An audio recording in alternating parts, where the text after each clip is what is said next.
Bom, então agora a gente vai continuar com os rios voadores, né? Vocês estão ouvindo água? O áudio? Um bom exemplo é o ciclo de chuvas reguladas pela Amazônia. Esse volume de água é tão grande que foi chamado de rios voadores, que descreve a quantidade de água que temos sobre as nossas cabeças. O Atlântico é o lugar inicial do aporte de água de chuva do mundo inteiro, né? Mas poucas pessoas sabem que 1 metro quadrado de floresta tropical evapora mais água que 1 metro quadrado do Oceano Atlântico. E por isso que essa floresta é uma bomba de água fantástica. E ela permite justamente de recircular várias vezes até esse vapor de água chegar na região, por exemplo, do sudeste do país. Os rios voadores são formados de correntes de ar que vêm do Atlântico inicialmente, passa pela região amazônica, se beneficia do aporte de água que vem da própria vegetação, através do processo de evapotranspiração das árvores. Ela se junta, faz essa corrente. A corrente de ar úmido é parada pela barreira natural que representa a Cordilheira Andina, que não deixa passar uma boa parte desse ar pelo Peru, por exemplo, força um pouquinho essa corrente pelo sul e vai trazendo justamente esses benefícios enormes para a economia e o bem-estar de todo o país. Então, nós acabamos monitorando várias cidades como Londrina, Uberlândia, Chapecó, Cuiabá, Ribeirão Preto e Brasília, finalmente, agora. Nessas cidades principais, já fizemos um trabalho com 286 escolas, formação de professores, são mais de 170 professoras, e vamos continuar, vamos chegar a mais de 100 mil crianças que vão receber esse conteúdo, que vão ficar muito mais conscientes, não só o que é um rio voador, mas também que os serviços ambientais dessa região tão longe como a Amazônia vão afetar realmente a qualidade de vida de cada uma dessas cidades.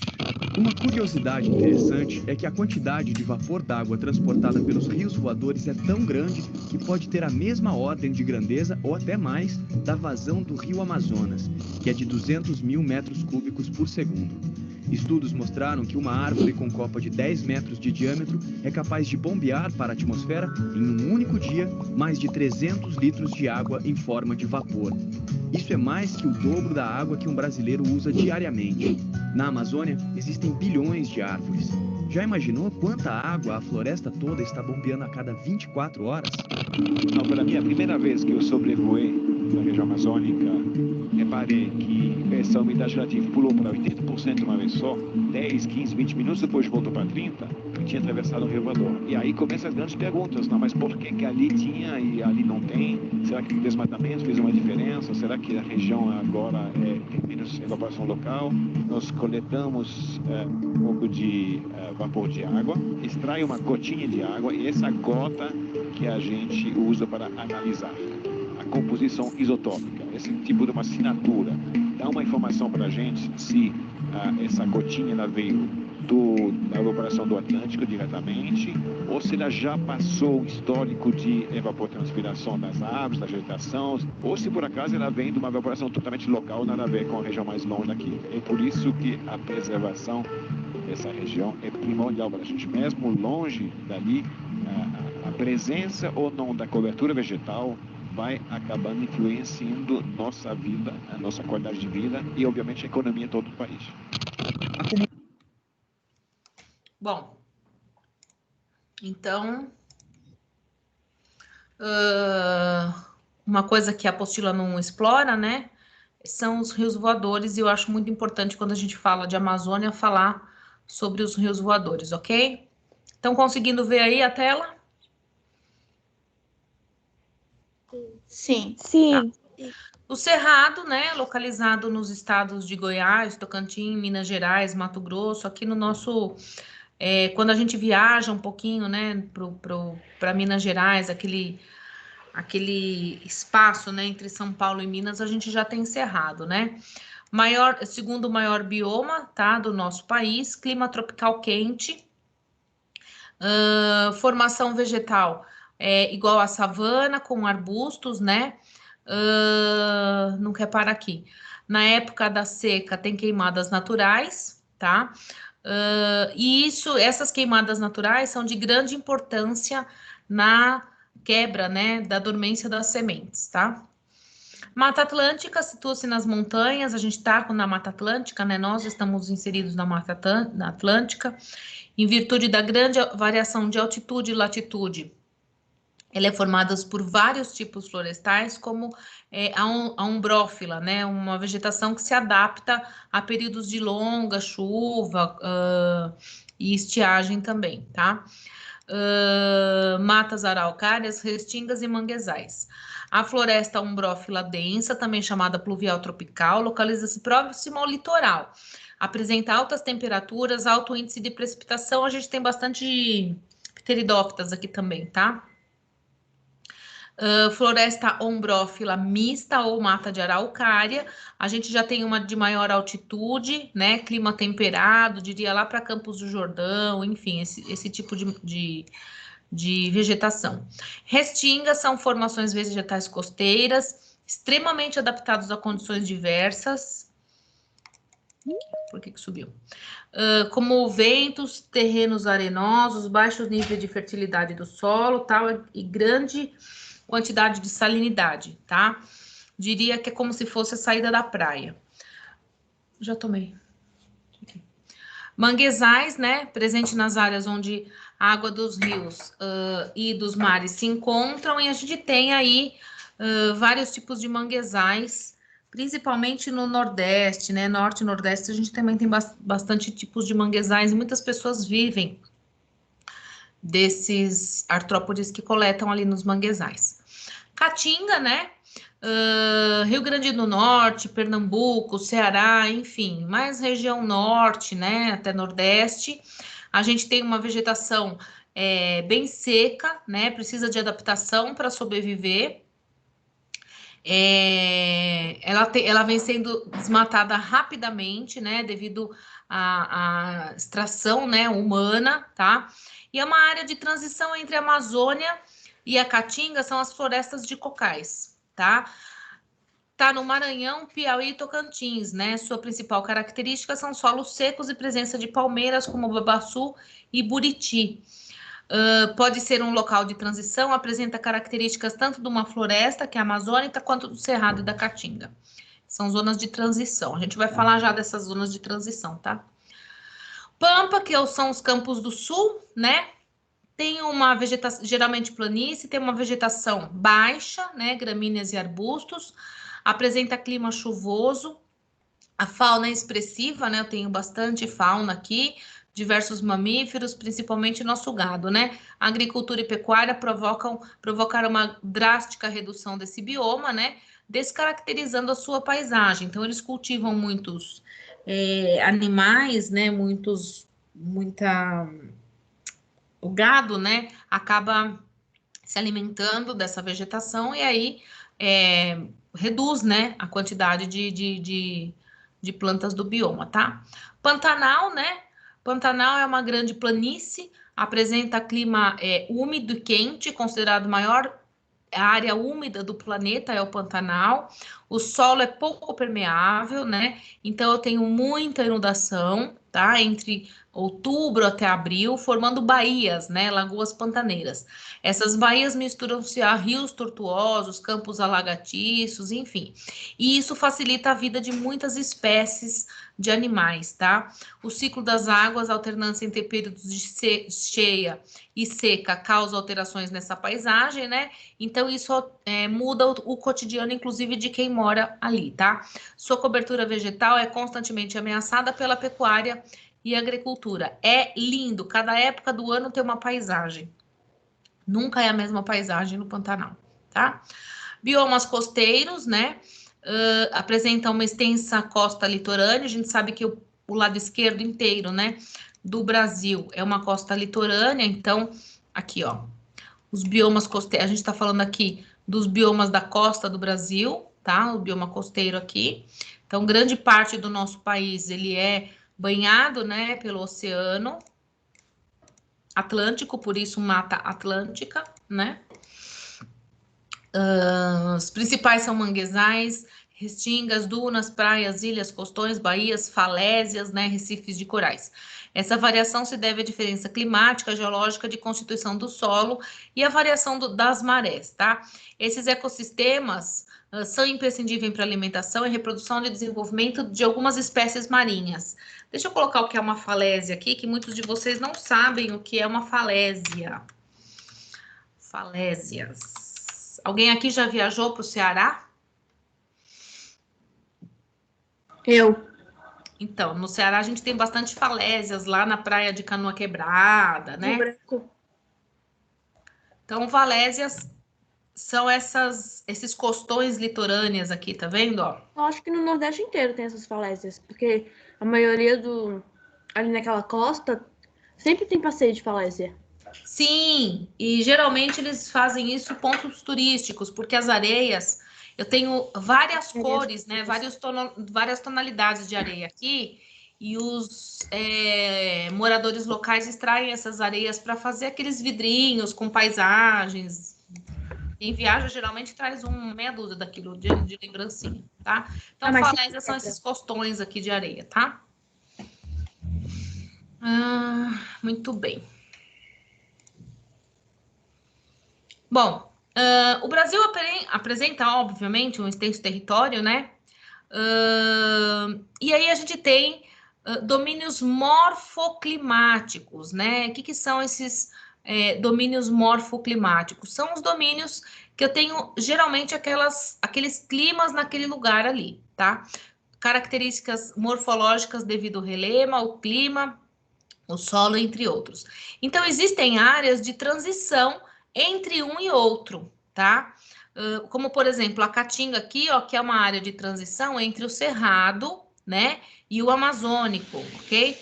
Então, isso são domínios morfoclimáticos. É importante ressaltar que cada domínio tem vários de bioma. Então, aqui eu posso apresentar tanto um bioma quanto outro bioma, porque eu estou no meio aqui na transição, ok?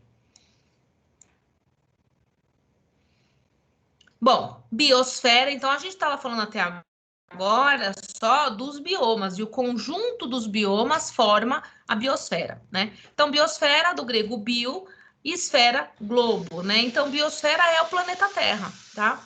Constitui o conjunto de todos os ecossistemas, todos os ambientes de seres vivos. Esse termo foi utilizado pela primeira vez por Suez, e os limites da biosfera vão desde a proximidade do topo das mais altas montanhas até a profundidade do rio, do mais profundo dos mares ali, tá? Então, tudo faz parte da vida, né, da biosfera. A gente já viu no primeiro ano que aqui no fundo a gente também tem os animais extremófilos, né? Lembram-se do filme Criaturas das Profundezas? Então, a gente sabe que tem profundidade de organismos vivendo aí a mais de 10 mil metros de profundidade, né? Mas a grande parte dos animais vive até 150 metros aí, ok? O habitat. Agora a gente vai falar de termos não só dos níveis de organização, mas de termos utilizados em ecologia, tá? Habitat é o ambiente de sobrevivência, o meio físico de determinada população. Assim, cada habitat oferece condições climáticas, físicas, alimentares ideais para o desenvolvimento populacional. Por exemplo, o habitat da ameba é o intestino grosso humano. O do tucano é a floresta amazônica, onde ela alimenta, constrói seu ninho, né? Das minhocas no interior do solo, ou seja, o habitat é o meio que vai permitir o desenvolvimento daquele organismo de toda a sua vida. Então, eu diria que o seu quarto da sua casa, se é que você tem um quarto só para você ou para os seus irmãos, né? O quarto entre os jovens é o do seu pai, da sua mãe é outro habitat, porque ali cada um tem uma forma de desenvolvimento, uma forma de como que eu vou dizer? Cada um tem um ambiente só seu e próprio, tá? Então, o habitat é o meio físico daquela população que precisa para sobreviver. Já nicho ecológico, a palavra nicho é uma palavra extremamente usada, principalmente nos meios de marketing, de comunicação, é uma palavra usada sempre da forma errada, tá? Nicho significa o conjunto de atividades do mesmo interesse, né? Atividades próprias de uma espécie no seu habitat, que vai garantir a sua sobrevivência. Então, fala, aquele nicho, tanto que a gente sabe, nicho de parede é aquele quadradinho, né, que vai ter só aquilo ali dentro. Então, nicho, né, o conceito ecológico de nicho, ele compreende alimentação, os inimigos naturais, fator para sua reprodução, moradia, ou seja, tudo que aquela população possui em comum, né? Diferentes espécies vivem no mesmo habitat, mas não são o mesmo nicho, tá? Por exemplo,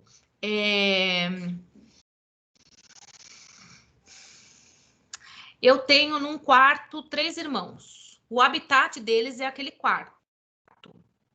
Mas os 3 têm a mesma característica? Os 3 têm o mesmo grupo de amigos? Entendeu o que eu falo? Não. Sim. Um é roqueiro, o outro sei lá, evangélico e o outro é universitário, estudante de medicina, por exemplo.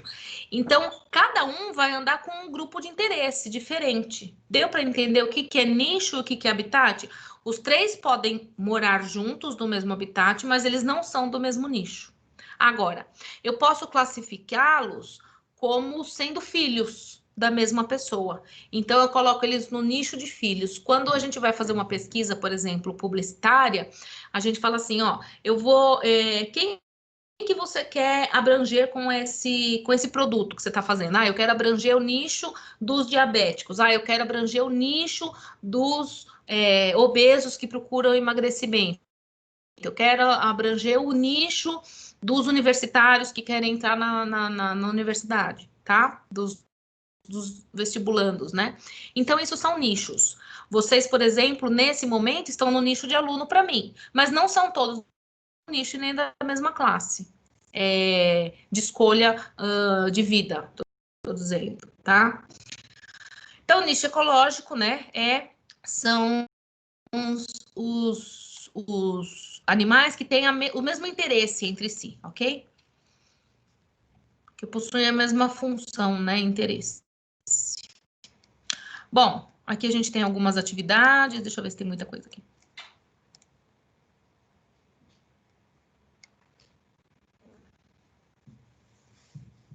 Aqui eu já tenho o conceito de teia e cadeia. Ô, professora, Oi, o Luan tá pedindo pra aceitar ele aí na sala. olha, você sabe que eu não vi? Gustavo Souza. Pronto.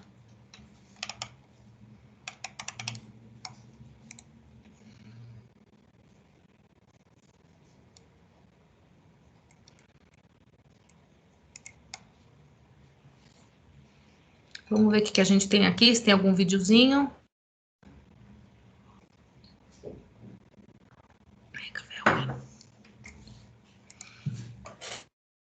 Comparação entre ambiente terrestre e aquático. Acho que eu tinha que ter clicado ali, né? Não ido para frente.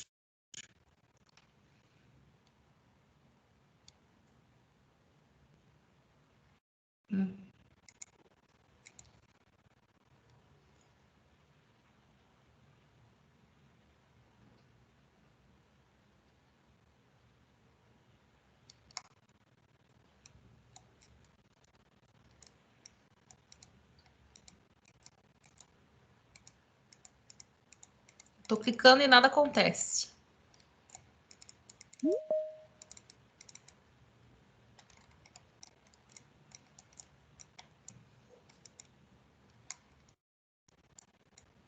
Tá travado. Vamos ver se a gente consegue ver aqui.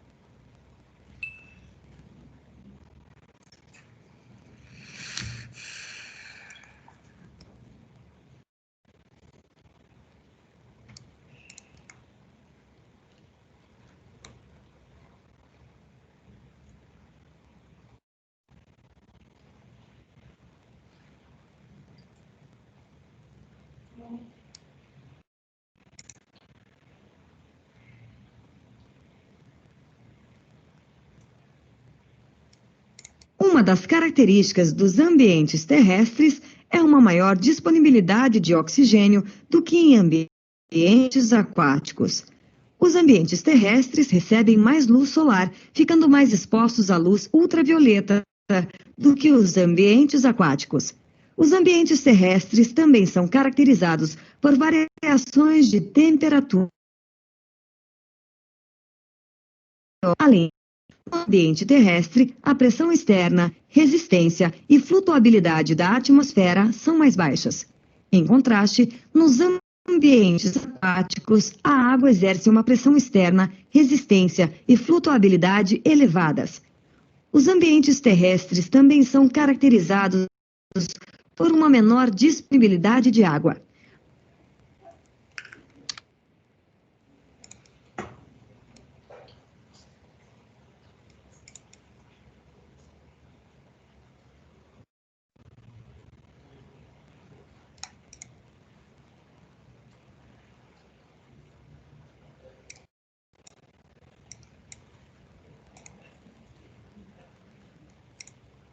Ah, isso aqui a gente já viu.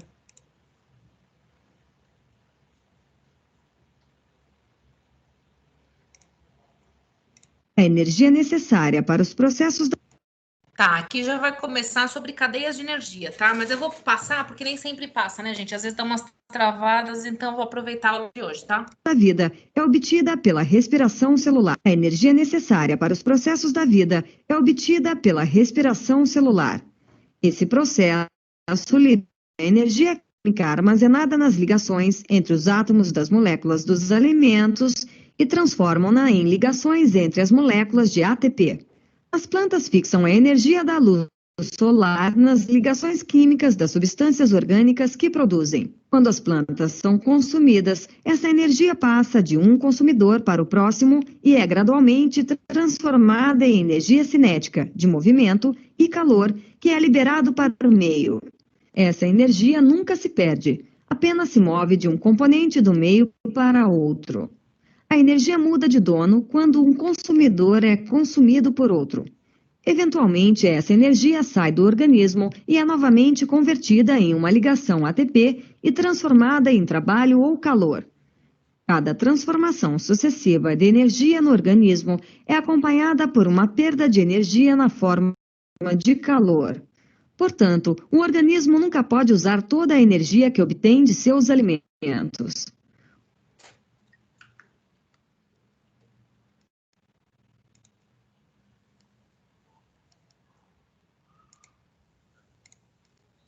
Ao observarmos o desenvolvimento de um ecossistema de uma floresta temperada na Europa, podemos distinguir vários estágios de sucessão.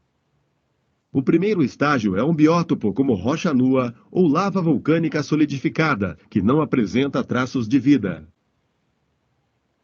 O segundo estágio é um ecossistema muito pobre, cuja vegetação é composta por líquens que são gradualmente substituídos por musgos, fungos e bactérias. Eles proporcionam nichos ecológicos para pequenos invertebrados, tais como os colêmbulos. O terceiro estágio é um ecossistema pobre com uma baixa estrutura espacial, cujo solo é espesso o suficiente para ser utilizado como suporte para o crescimento de gramíneas e ciperáceas. Esse tipo de ecossistema serve de apoio para a vida de pequenos mamíferos herbívoros e insetívoros, como camundongos e musaranhos. O próximo estágio é um ecossistema pobre, com uma estrutura espacial de várias camadas, caracterizada principalmente por arbustos e plantas perenes mais altas. Esse ecossistema serve de apoio a mamíferos herbívoros e predadores de porte médio, como lebres e ouriços. Mais alterações no meio levam à formação de um ecossistema rico, com uma estrutura espacial de várias camadas. Ela envolve o estabelecimento das primeiras árvores, cujas raízes penetram profundamente no solo para absorver água e sais minerais.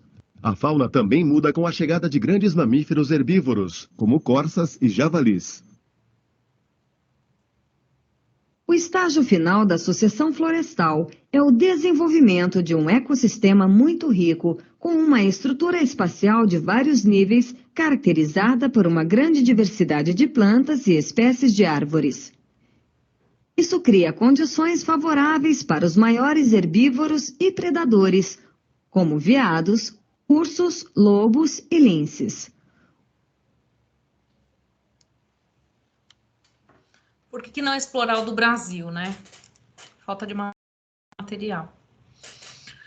Bom, crianças, voltar aqui para o conteúdo. Terminamos hoje, né, a primeira parte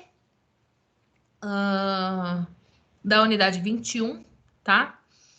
Já liberei aqui para vocês, inclusive, as trilhas, a trilha, tá? Da unidade 21, deixa eu carregar aqui.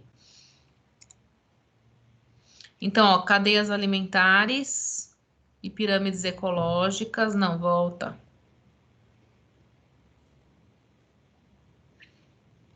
Já foi para cadeias alimentares, ok. Unidade 21. Conceitos básicos em ecologia, né? A gente já falou dos principais conceitos básicos. Eu até mostrei o videozinho de sucessão, mas ainda não considerem ele, tá? Foi só porque o vídeo conseguiu passar, né? Consegui passar esse vídeo.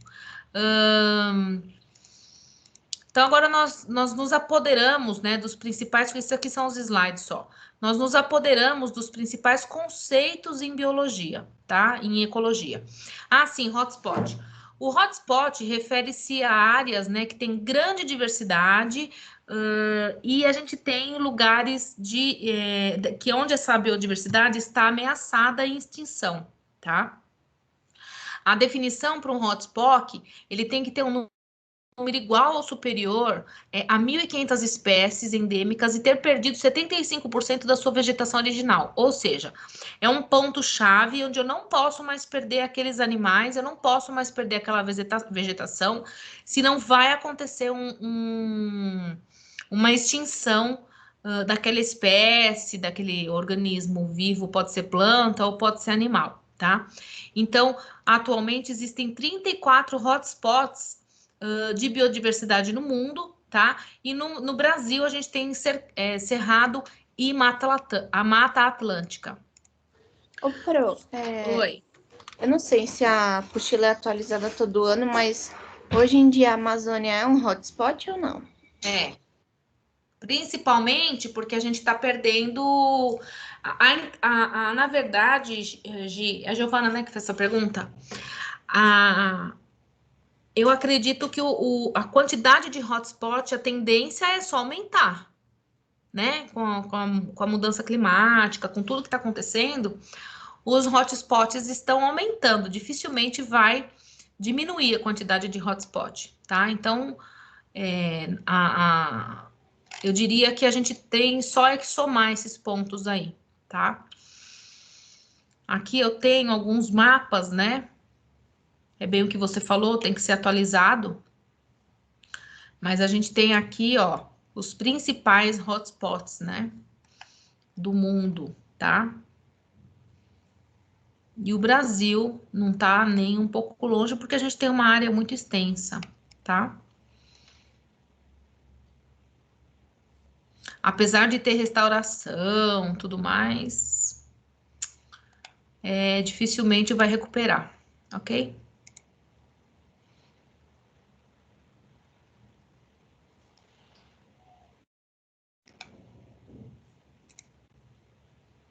Ó, toda a área prioritária para a conservação da natureza, isso é, alta diversidade e alto grau de ameaça, tá?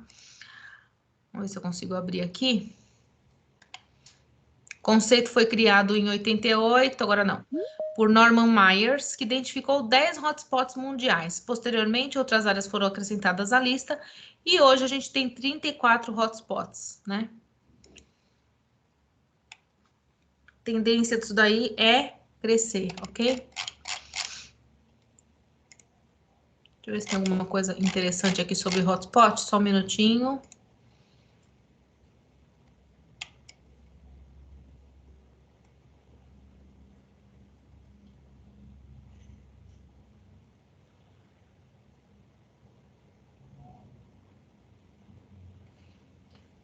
Vamos ver esse aqui, se é interessante.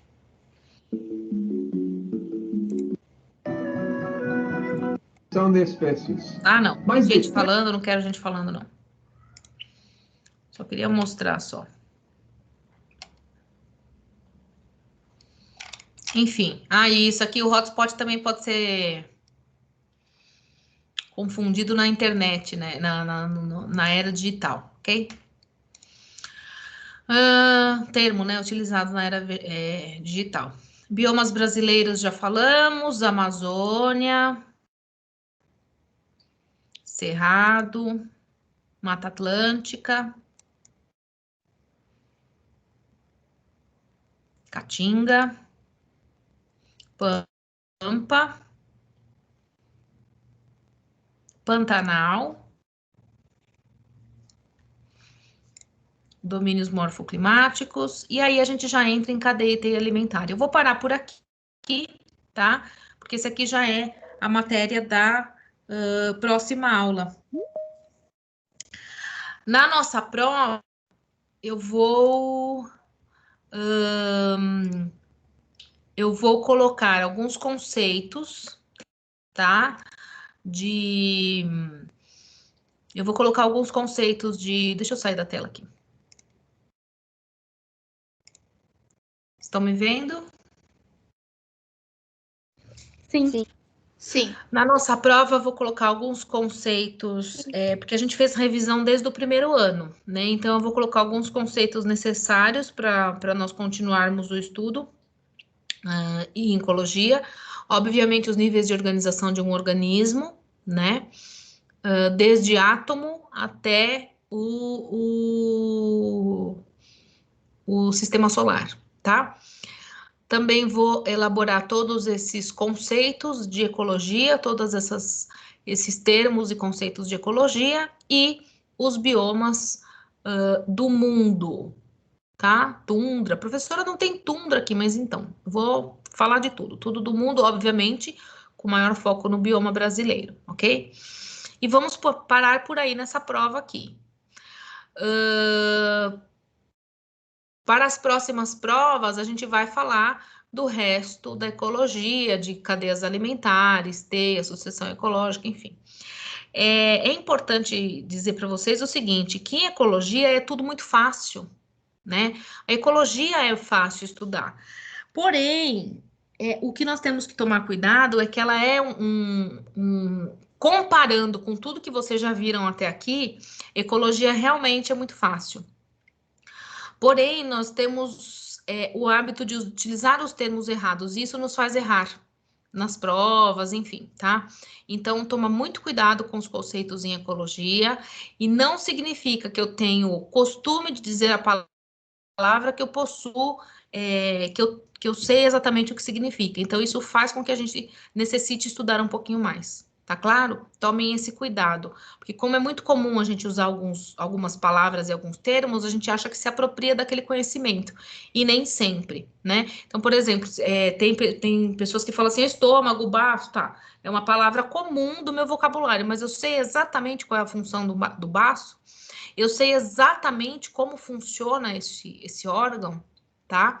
É uma palavra comum, eu sei que tá no corpo humano, mas muitas vezes não sei nem a localização, né? Então, assim, cuidado com as palavras que são comuns, que isso dá a falsa sensação de posse e você acha que tem noção do que você está falando, tá bom?